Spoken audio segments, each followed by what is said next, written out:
Welcome to the Michigan Travel Show, a kaleidoscope of stories about the people, places, and events that shape our great state. Well, here we are, Fort Lee Historic Park Visitor Center. So we're gonna check it out. We're inside this museum, Historic Fort Lee Museum. Here's the welcoming, and it says "Welcome Fort Lee Historic" and the Palisades. Like I said, we've seen this picture before. It's an 8-mile park and then goes hundreds, or another 30 miles, but this is the main part of the park. Like I said, this is all part of it right here. So, like Fort Lee and Palisades, Interstate Park in New Jersey. Pretty cool, more 100,000 acres. The New Jersey Park is about 12 miles long and a half mile wide, containing 2,500 acres of wild Hudson River shorefront. Pretty cool.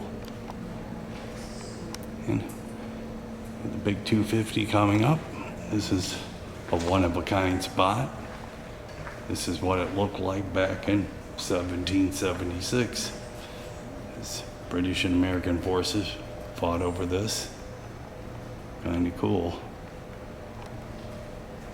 I noticed back then what they would wear. A lot different than nowadays. That's the scene of war back then. Here's the cannon replica, kind of cool. All the different flags that have flown over this fort over the years, pretty cool. From protest to revolution. Here's some replica stuff here. Of course, a couple cannons. What happened up towards the revolution? The cannon shots here.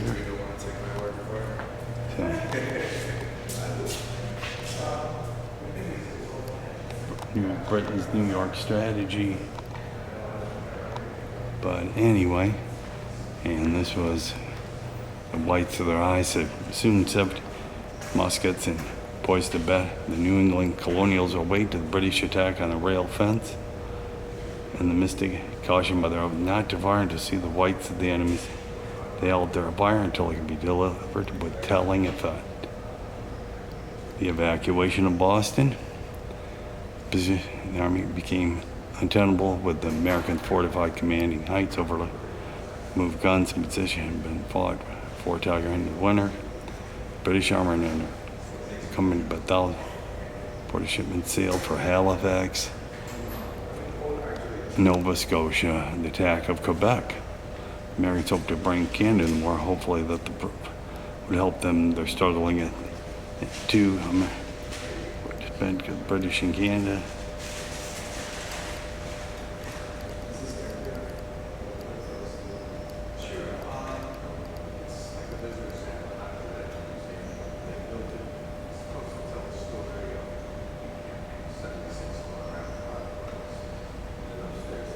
Yeah. Battle of Bunker Hill.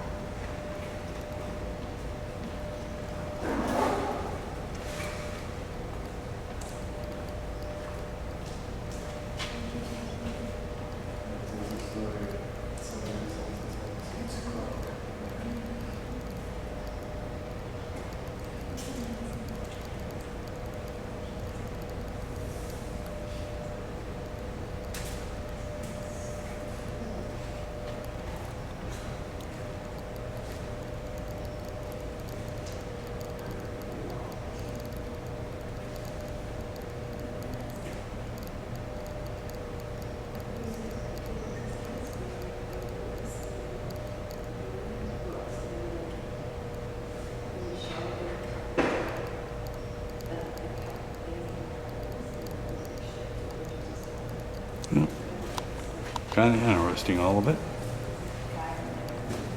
A lot of it right here at the Hudson. Britain, New York strategy.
Yeah, New York was like in 1776. Only the bottom part of Manhattan was used. Yeah.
British Shell Force, Southampton.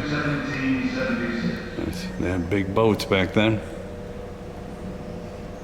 Protected by the powerful British fleet, General William Howe's troops landed on the shore of Long Island at Brooklyn.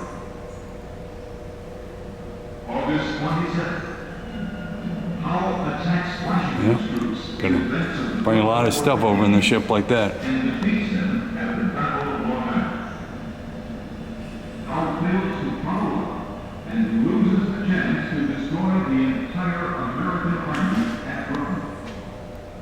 The night of August 29th, Washington silently withdraws his army from Long Island to concentrate his forces in Manhattan. With the possible loss of New York imminent, Washington moves his troops to Upper Manhattan and New Jersey to strengthen the blockade of the Hudson. September 15th, Howe crosses the East River, invades Manhattan, and occupies New York City. Washington's troops flee inland and regroup on the hills of northern Manhattan. September 16th, they fight the British in a skirmish called the Battle of Harlem Heights, which hit them some fire after the retreat of the previous day. A month of inactivity follows with the Americans and British facing each other across a valley which is now 125th Street. October 4th, Howe's troops move up the East River to Throgs Neck. 6 days later, they cross the Hutchinson River to Phil's Point, brush aside a small force of Americans on the Split Rock Road, and converge on Bureau Hill, and then towards White Plains. Meanwhile, Washington moves Conference House, Tootenville, New York. Struggle for the Hudson. on October 28th.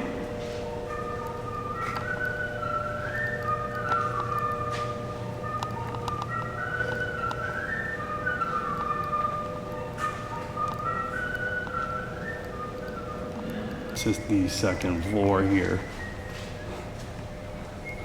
Some interesting facts about the Revolution.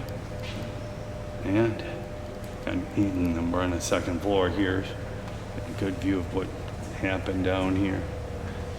Pretty cool. The crossroads of the American Revolution. Lots of places, obviously. Fort Lee, historic New Bridge Landing, Massacre, Barrett Band. Fort Lee found its place in American history during the 1776 British campaign to control New York City and the Hudson River. Used to be Fort Constitution, honoring Charles Lee.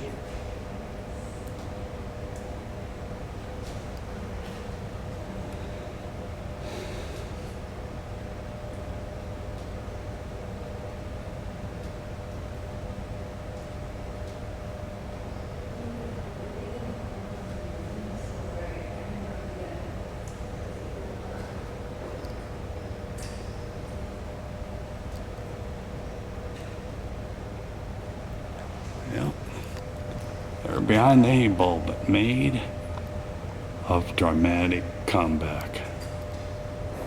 Cool.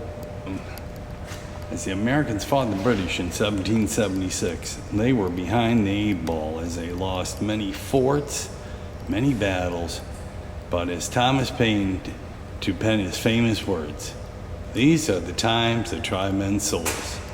The Americans regrouped down at Valley Forge, spent the winter down there, learning how to be better soldiers, learning about what the British were doing, and came back strong 6 months later. Some other immigrants joined their battles. And immigrants come from around the world and fight for the Americans to defeat the mighty British. And little by little they did it. And of course this museum talks about all the battles they kind of lost early in the war. These are muskets and rifles, things they used. And of course the Brits had a mighty army, mighty navy, but the Americans had land and determination, pistols that were used. Yep. Equipping the troops with all the things they need. A lot goes on. And the British, German, and Loyalists, and the Germans fought with the Brits back then. They were a well-trained force.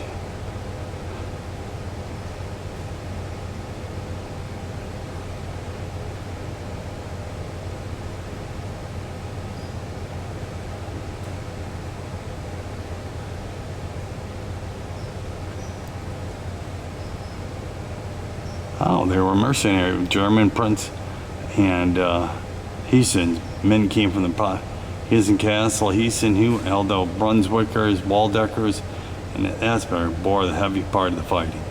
Thousands, especially numbering just slightly less than the British were involved in the struggle, came to America, and over 6,000 settled here after the war. In addition, the British Army augmented with regiments of Americans loyal to the king. Disbanded the war's end in 17. Officers and men of Loyalist regiment were rewarded for their service to the crown with pensions or land in Canada.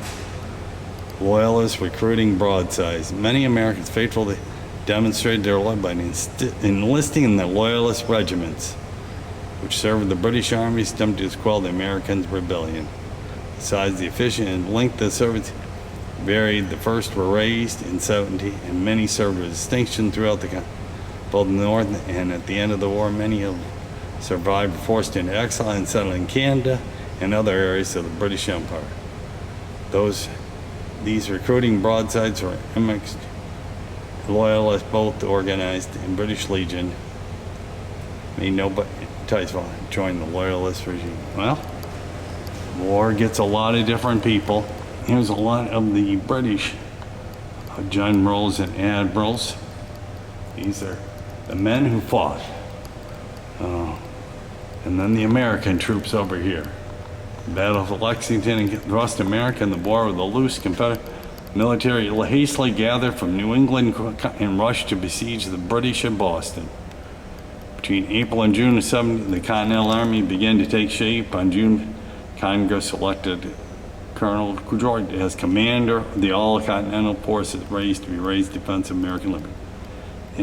Anticipating a short Congress army of 26 infantry regiments, a rifle, an artillery, and a total of 20,000 men to be enlisted for 1 year. The Continental Army strength never reached a projected strength, and only 9,100 men joined the ranks by spring of 17. Washington was forced to rely heavily on the militia, which was always needed for a major army campaign. A handful of army composed of core fighting force made up of loyal, valiant men who fought long and hard for several years. After the 1780 American victory at Yorktown, a gradual strength reduction by June 7, all men who had enlisted for the war were granted discharge. By early November, all but 1,000 New England who had remained with Washington on the Hudson watched the British in New York were discharged. Within weeks, the Southern armies disbanded. The British evacuated the last base, and only 1,000 Continental Army soldiers in New York remained.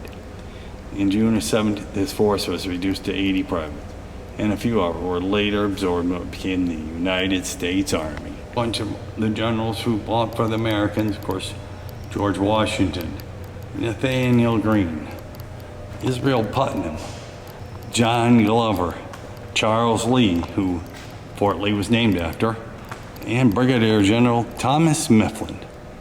Yeah, his company named after Mifflin. Anyway, that's kind of a cool exhibit that I learned a few things at. Pretty good. There's the park ranger looking at me as I'm making a few statements, but cool. This was pretty good. This is the bridge that saved America.